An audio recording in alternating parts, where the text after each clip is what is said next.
It's the night before the big game. You can't sleep because you're a ball of nerves, so you think about the game tomorrow. For a white player, the idea of being targeted purposely is very slim.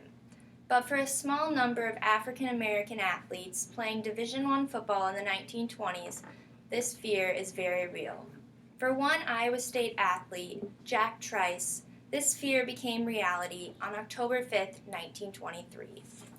To be able to understand how truly inspirational Jack Trice was, we have to first delve into his life before college, his life during college, and the legacy he left behind.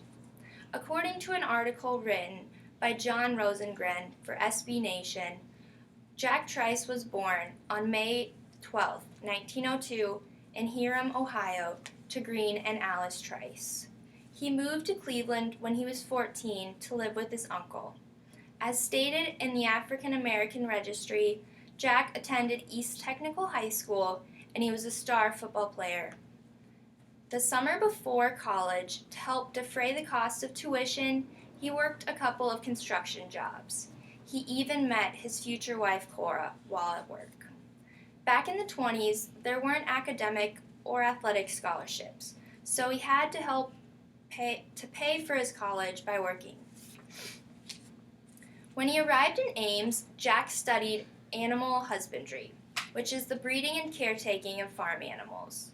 Jack chose this major because he wanted to take his knowledge he learned in Ames down south to help farmers become more efficient. He worked a couple of janitor jobs in Ames to help pay for his tuition. One of them included a job at State Gym. I worked at State Gym my freshman year, and I would often pass by the mural that's dedicated to him there. As a freshman, Jack was on the track team also. He threw discus and shot, and he was a lineman on the football team. According to Alex Gukin, for an article written for the Iowa State Daily, he wore number 37. A rule prevented freshman athletes on the football team from playing on the varsity squad, so he spent his freshman year scrimmaging against varsity. At the end of his freshman year, after he wed Cora back in Ohio, he moved her to his downtown apartment and she enrolled in the home economics program.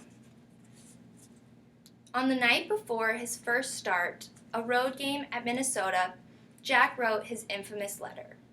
It included something about how he was very proud of what it meant to be an African American player at Iowa State. How it meant something not only to himself and his family, but also to his race. He stated how he would do anything to help his team win. At the beginning of the game, Jack injured his collarbone. You could see that he was in a lot of pain, but he refused to come out because he knew that if he came out of the game, he would not be able to return. Some disagree on the injury and the play that killed Jack during that game. Some say it was on offense while he was blocking somebody. Soon after that, he collapsed.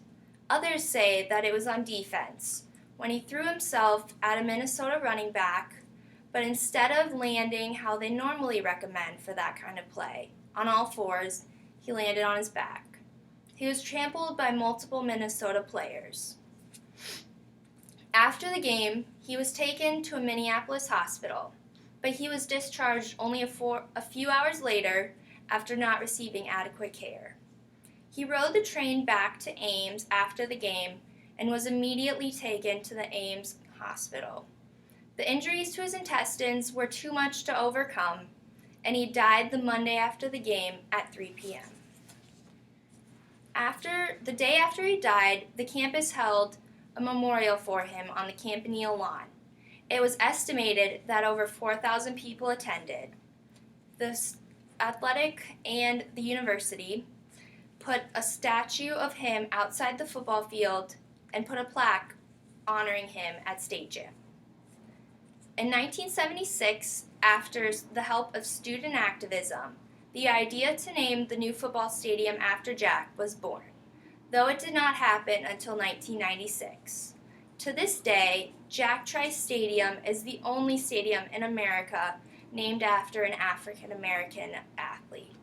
This is one of my favorite pictures taken of Jack Trice Stadium, and it was given to fans after the first game last fall.